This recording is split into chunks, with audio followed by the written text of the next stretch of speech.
तीन तरह का जल शिव को समर्पित होता है और वो तीनों तरह के जल का अलग अलग भाव है महाराज।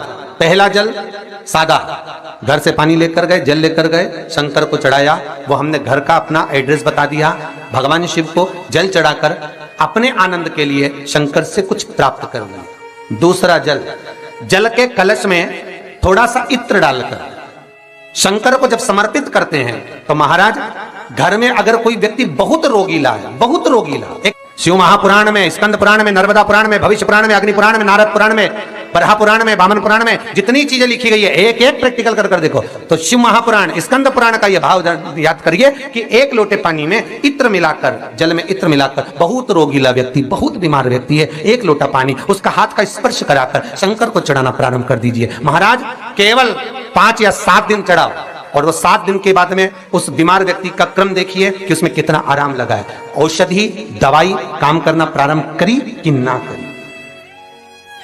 केवल इत्र समर्पित, इत्र का जल। तो पहला जल सादा, दूसरा जल है इत्र का, और महाराज तीसरा जल जो शिव महापुराण के अंतर्गत कहा गया है बेलपत्र का जल।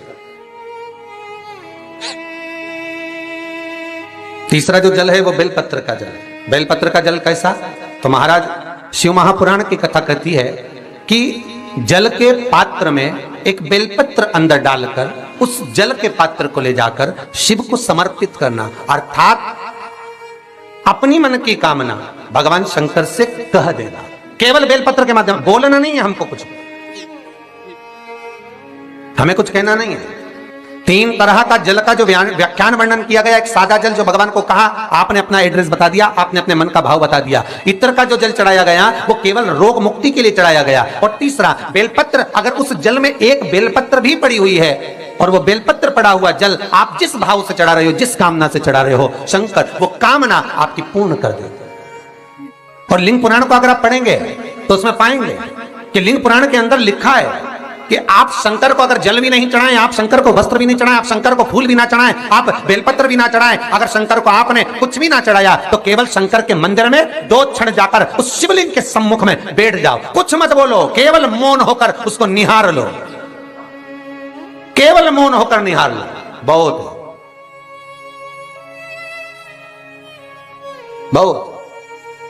जो हनुमान जी महाराज को 3 तरह की माला समर्पित होती है, एक आंकड़े के पत्ते की, दूसरी बेलपत्र के पत्ते की, तीसरी पीपल के पत्ते की। ये 3 तरह की माला जब शंकर हनुमान जी महाराज को समर्पित होती है, जिस समय पर अगर व्यक्ति के जीवन में बहुत भारी रोग हो गया है, बहुत ज्यादा कष्ट हो गया है, कैंसर जैसी बीमारी भी अगर उसको घेर ली है और किडनी लीवर सब बेकार हो गया, तो निवेदन है पीपल के पत्ते की माला बनवाओ, 108 पत्ते की, और हनुमान चालीसा का हर पत्ते पर स्मरण करिए। महाराज आप हनुमान चालीसा पढ़ते जाओ, माला में गांठ लगाते जाइए, और वो माला जो व्यक्ति कैंसर से पीड़ित है हाथ का स्पर्श कराइए और शंकर को चढ़ाइए। केवल अष्टमी तिथि के दिन ये माला समर्पित होना चाहिए, शुक्ल पक्ष की अष्टमी के दिन।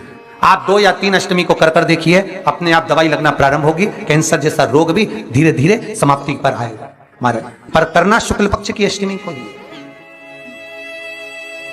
महाराज कोई बच्चा एग्जाम में बैठ रहा है, सीए की पढ़ाई कर रहा है, कोई बहुत बड़े एग्जाम में बैठा, पास हो ही नहीं रहा, बहुत हार गया, बेलपत्र की माला चढ़ाई। पर बेलपत्र की जो माला है वो केवल प्रदोष पर चढ़ती है श्री हनुमान जी महाराज। आप बेलपत्र की माला चढ़ाओ, 108 बेलपत्र, आप श्री शिवाय नमस्तुभ्यम मंत्र का जाप कर गांठ लगाकर भगवान श्री हनुमान जी महाराज के सामने पहुंचकर माला को सीधी रखकर, जो व्यक्ति एग्जाम में बैठ रहा है, नौकरी के लिए, अन्य पढ़ाई के लिए, अगर कंपटीशन एग्जाम में भी बैठ रहा है, तो माला को हनुमान जी महाराज, और हनुमान जी कौन से होना चाहिए? पूर्वमुखी।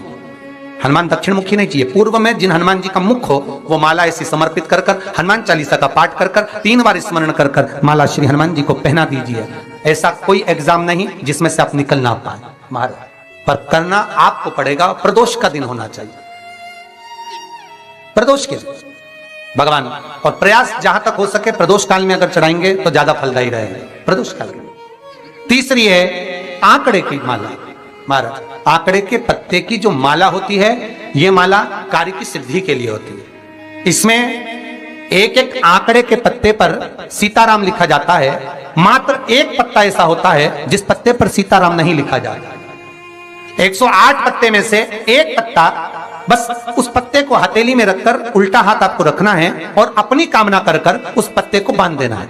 ये जरूरी नहीं है कि 25 के बाद बांधो, 50 के बाद बांधो या 100 के बाद बांधो, आपकी मर्जी पड़े उस खाली पत्ते को कहीं पर भी बांध दीजिए और उस माला को अपनी कामना कर कर श्री हनुमान जी महाराज को समर्पित कर दीजिए महाराज। इसके लिए कोई तिथि, कोई दिन, कोई वार निश्चित नहीं है। बस ये माला जब हनुमान जी को चढ़ जाए तब एक घी का और एक तेल का दिया हनुमान जी के सम्मुख में लंबी बाती का लगा देना है महाराज, एक घी का एक तेल, और अपनी कामना कर कर आप आ जाइए। आपकी वो कामना 2.5 महीना या 3 महीना इससे ज्यादा नहीं जाएगा, वो कामना बाबा पूरी करेगा, क्योंकि शिव और हनुमान ये सब एक ही स्वरूप है। अब आप कहेंगे महाराज जी ये कौन सी पुराण से लिया है, तो आप इसको लिंग पुराण के अंदर देख सकते हैं। आप गीता प्रेस गोरखपुर की लिंग पुराण लीजिए, उसके अंतर्गत आप इसका व्याख्यान वर्णन पढ़ सकते हैं। महाराज एक एक क्रम हमारे शास्त्रों का हम उसको बस ज्ञात करें, हम इधर उधर डोले नहीं।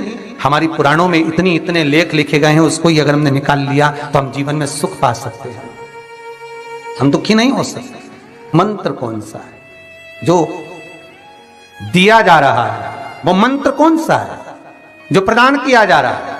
हनुमान जी महाराज ने वो मंत्र जो विभीषण को दिया, और एक विभीषण जिसको लात मार दी गई, एक विभीषण जिसको लात मारकर निकाल दिया गया, जिसके घर का भी ठिकाना नहीं था, वो विभीषण एक छोटे से मंदिर में जो रहता था, तुलसी का क्यारा जिसके दरवाजे पर था, और वो विभीषण जब सीख रावण को देता है तो वही विभीषण को जब लात मारकर निकाल दिया जाता है, तो वो मंत्र कौन सा था जिसको विभीषण ने जपा और विभीषण लंका का अधिपति बन गया, सत्ताधारी वैभवशाली?